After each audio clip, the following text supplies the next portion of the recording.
Welcome to another Daily Deed, everyone. Today we're going nuclear. I've arrived at a very secret place outside of Kelvedon Hatch near Chipping Ongar over in Essex. Essex boy, remember?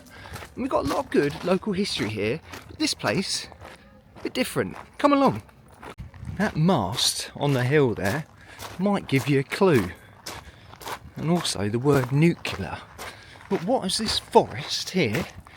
This adventure course and its racetrack and what have you got to do with anything nuclear? Well, you couldn't have a bigger clue than that. Down through this little foresty track, off the main road towards Brentwood, is something different. Just a regular house though, but underneath it, yeah, let's show you. How far have we got to go here? Literally into the middle of nowhere. Look at this classic.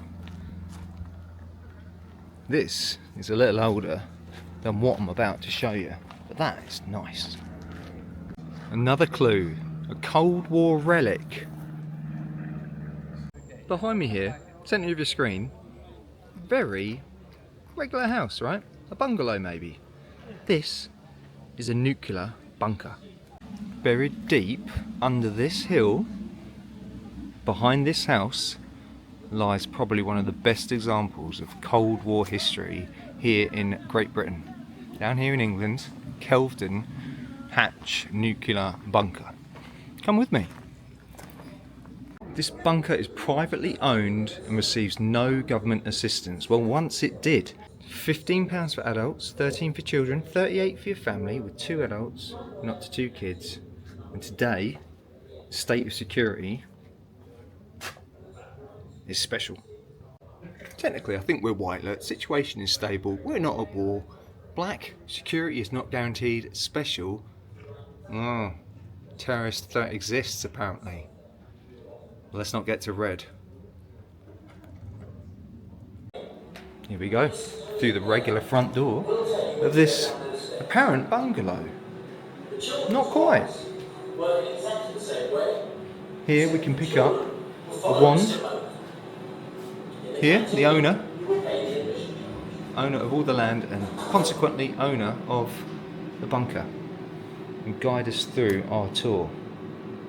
And what you're going to do is follow the yellow signs, the like of which you can see above the stairs. As you can see, the first one says, press 1, play. If we follow those stairs down here, do not pass without a guide or a player currently attached to my ear. Here we can find the entrance to the bunker.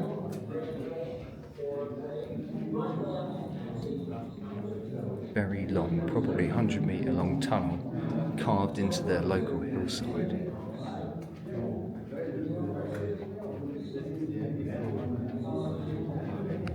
Apparently temperatures of -20 to -30 could be achieved down here in the bunker. So this is an absolute art of engineering with state-of-the-art, or what was in the 60s, facility for air conditioning and getting rid of any unwanted, as in nuclear, waste air. In the event of a bomb going off, this is where government officials would end up hiding, conducting the rest of the war from. These enormous blast doors would be closed in the event of a bomb being dropped on the UK and keep out any hazardous waste. The bunker is 3 stories high, so we must be about 30 to 40 metres down inside the earth. On the bottom floor, the Military Plant and Communications Department.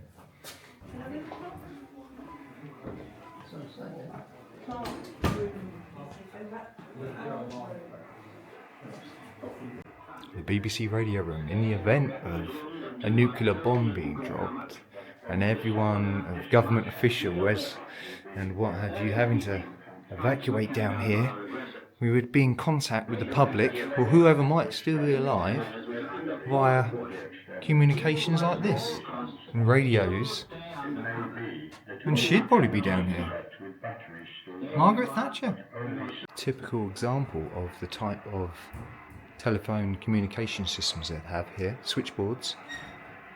It'll obviously be very important to keep contact with the above outside world.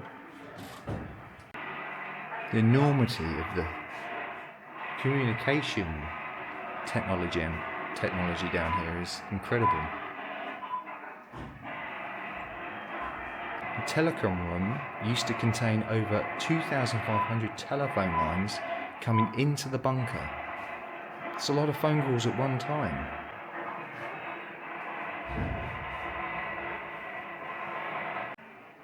Here you have a typical setup of the operators where they'd sit, take calls from the rest of the UK or the outside world and communicate within the department down here all the key information that was needed in times of a possible or after a nuclear attack.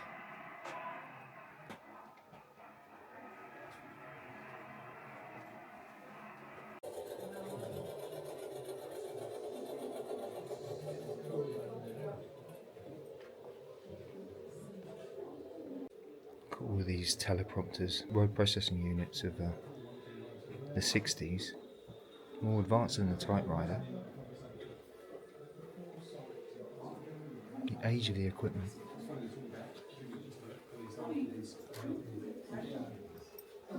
Warning. Be on your guard.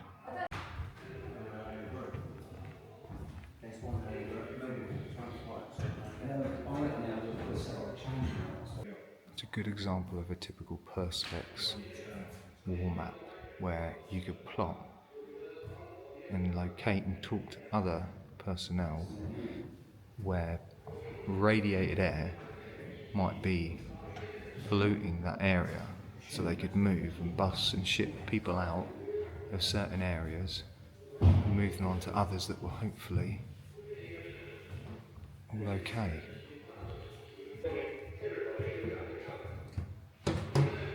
Obviously the operations here were very strict. Everything had to be very well planned. Everything to go successfully, or at least as successful as you could have in a time of a nuclear bomb being dropped, or even a Holocaust. A good example of a typical information that would be plastered among cities like London, Birmingham, high target areas. The Vulcan bomber. The hydrogen bomb's power is reckoned in millions of tons of high explosive. Its searing fireball, white and blinding, is as hot as the sun's interior. Ow.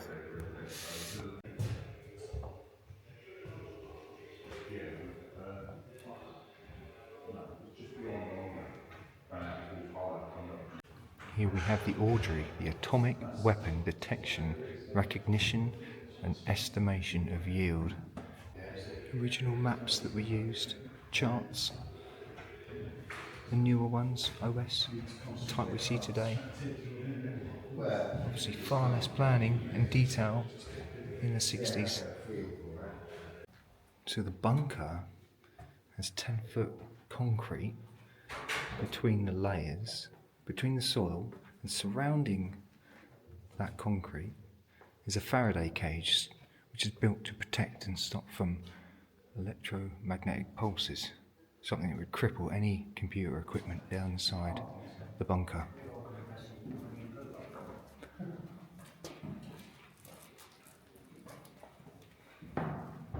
These filters and fans would take out any contaminated air from inside. Obviously people had to breathe and carry on with their O2 levels and send out any CO2 that was inside the bunker.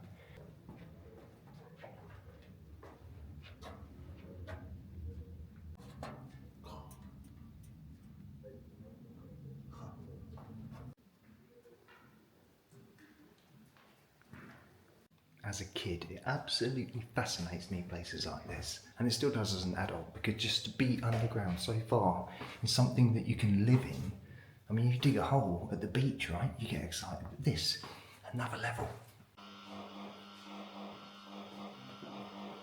Look at the absolute enormity here of the valves, tanks, oxygen separators, all of the stuff, the filters that they would use in the time of a nuclear crisis to keep the people down here breathing.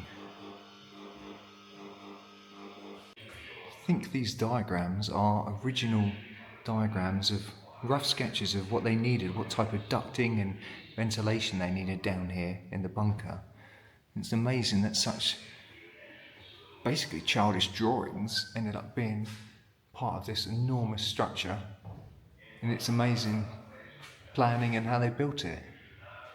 Crazy. You can see the size of the area. This is Kelvedon Hatch. Just there, where the red arrow is, if we pan out, you can see the whole of the south, east of England, an edge of London, the Napier turbo blower. Wow. The average temperature today is about 14 degrees. So we're on the lowest of the 3 floors here. And this is the main stairwell. 600 people will be down here working. A little cramped, if you ask me.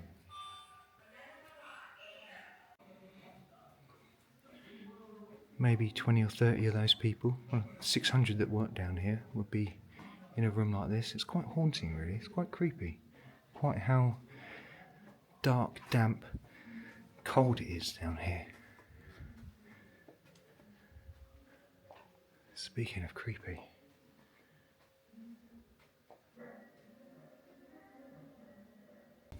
Typical example of an officer's room, not that large. But you'd have your bed, your communications, your telephone nearby, your light, your maps. No real personal things.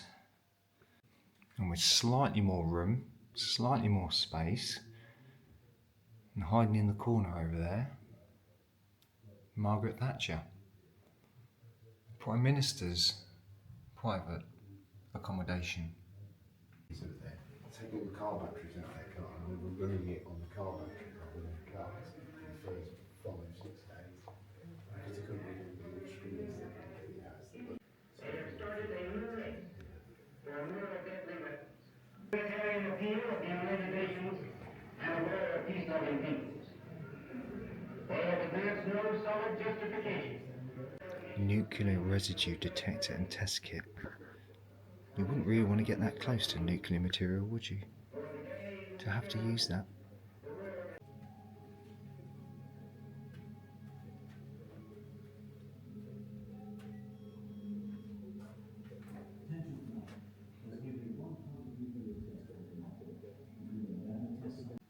Look at the old air conditioning units.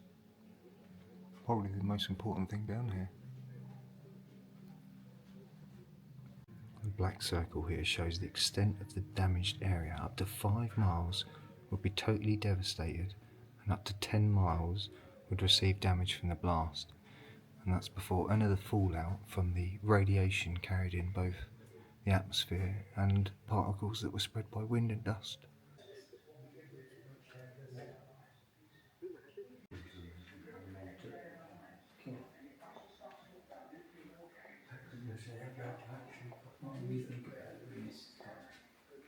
Something good for the kids here, look. A little bit of fancy dress, put them in a uniform, put them inside the bunker. I mean, I like hats, but it's not comfortable. At the Home Defence College at Easingwold near York, a briefing for the men who'll run Britain after the bomb. Well, it's thought that the transition to war... I'm not sure years of working down here, with everything going up above, the devastation, your family may be up there, you know, you wouldn't know what's happened to them, and you're stuck down here doing your job. It's not at all entertaining, is it? Britain's plans Every day's a learning day. Launched attacks to crush provocations by the aggressive NATO forces.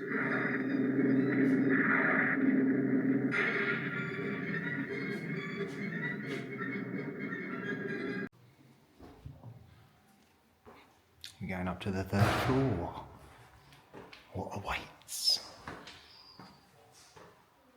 The original electric hoist. This would have been used to hoist everything up from lower down on the lowest floor of the bunker up to the top. Save poor people wandering up these stairs with them all day long.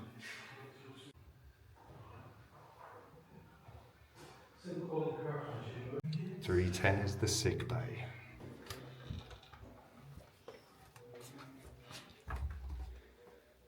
Quite even smells just like a hospital. Clean.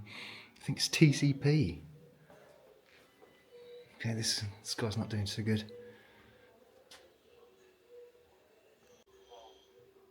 Can you hear that? It's actually breathing. Keep going, buddy. It's a very small sick bay. I'm guessing they hope people wouldn't actually get sick down here whilst a nuclear bomb had gone off above. I mean, chances are you would.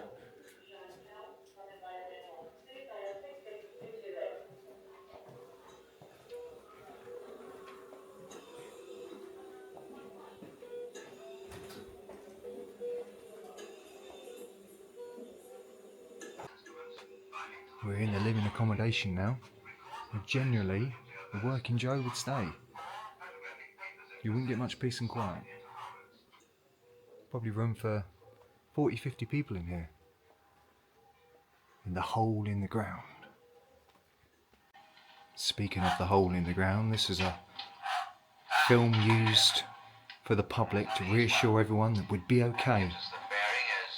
If you follow these instructions and built a door sideways inside your property, laying inside of it, underneath it, chances are you might survive a nuclear fallout. The reality is, if you suffered from radiation poisoning, you'd be dead in a matter of days, if not months. Slow, painful, horrible death, cancer. Yeah. These body tags were found in the bunker and would have been used to identify a casualty, especially if they were going to be moved somewhere else. And look, if it all went wrong, that's where you'd end up.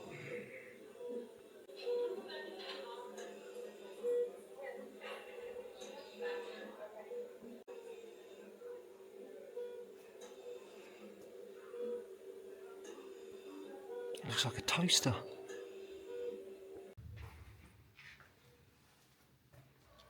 Typical bathroom down here in the bunker.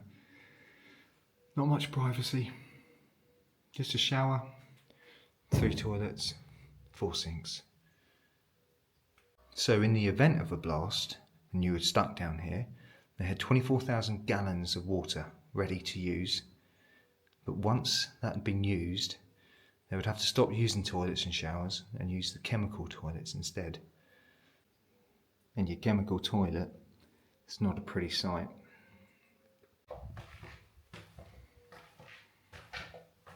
Pretty grim. If you just stand here, no movement, absolute silence, I'm guessing it would be a much busier place with 600 people working down here, trying to sleep, survive. You wouldn't know how long you'd have. You'd be down here a week, a year, 10 years, living the same food, living on the same food each day. That's not the height of comfort either. Talk about cramped. This place is a bit of a labyrinth, and when you're 6'3", it's difficult. I think we're coming to the end of the tour. Looks like the main exit and a coffee shop. Well, after such A grim but fascinating place to visit. Jovial gift shop. Grab something to eat. Grab yourself a bit of memorabilia, something to remember your day. Look at this, we've got a wall of familiar faces. There's the owner. Isn't that Christopher Eccleston? I did not expect to see Stephen Mulhern down here, to be honest. He's a local. Hello, Ryland. Bill Bailey and Jon Snow. Both been here. Amazing. These celebrities. Eddie Redmayne. Fantastic. Fantastic Beasts. Poem written by Russell Brand. Beneath the surface, there's a world beyond the known, beyond the norm, beyond the circus, where the troglodytes will call you below the earth, beneath the surface. Your houses are built with cards and the government owes you bunkers.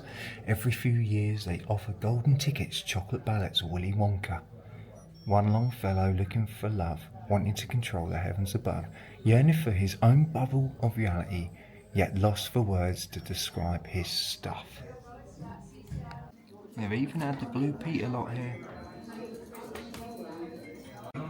If you fancy picking anything up, look. The Bunker Bazaar Bazaar.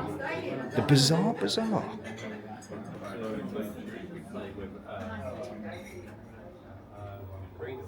We've gone nuclear.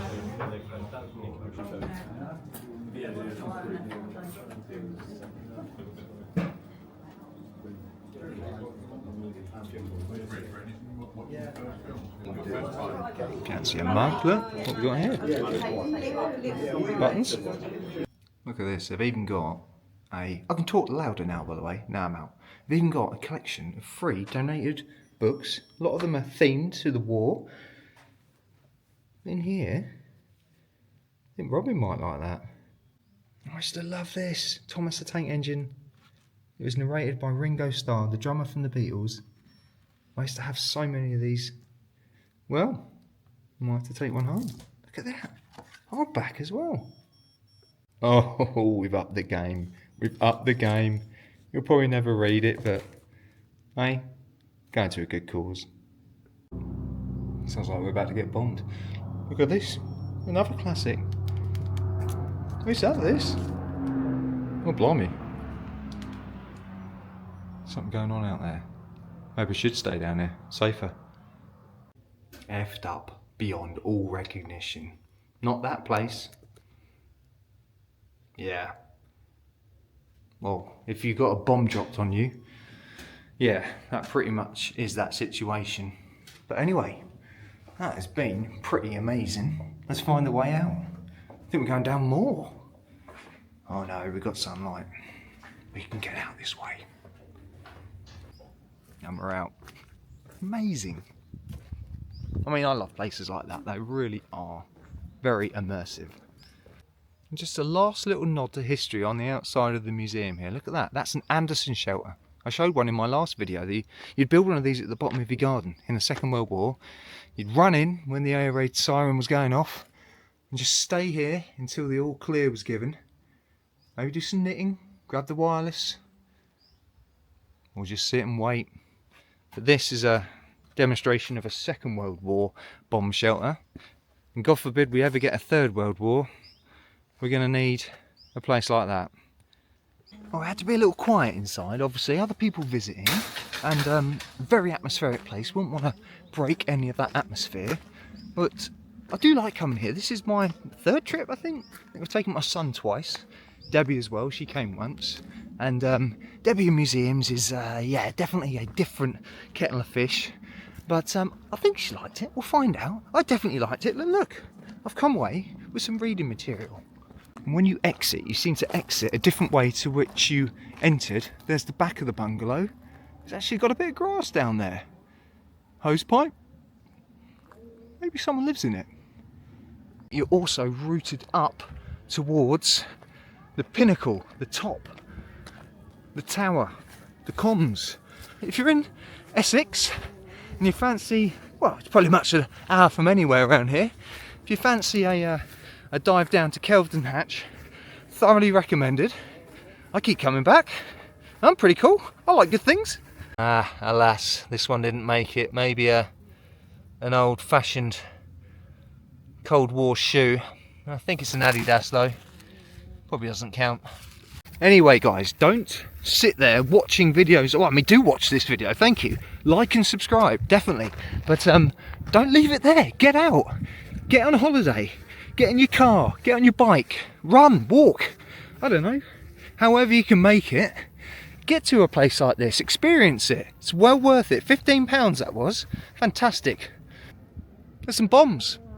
Bombs away. Bombs away, they say. I'm heading out. I'm heading home. Like I say, like and subscribe. I'll try and keep the content coming. Got a few more plans in the next week. And for now, from Kelvedon Hatch Nuclear Bunker, I'll be back. Take care. Onwards, upwards, always. Toodle pip.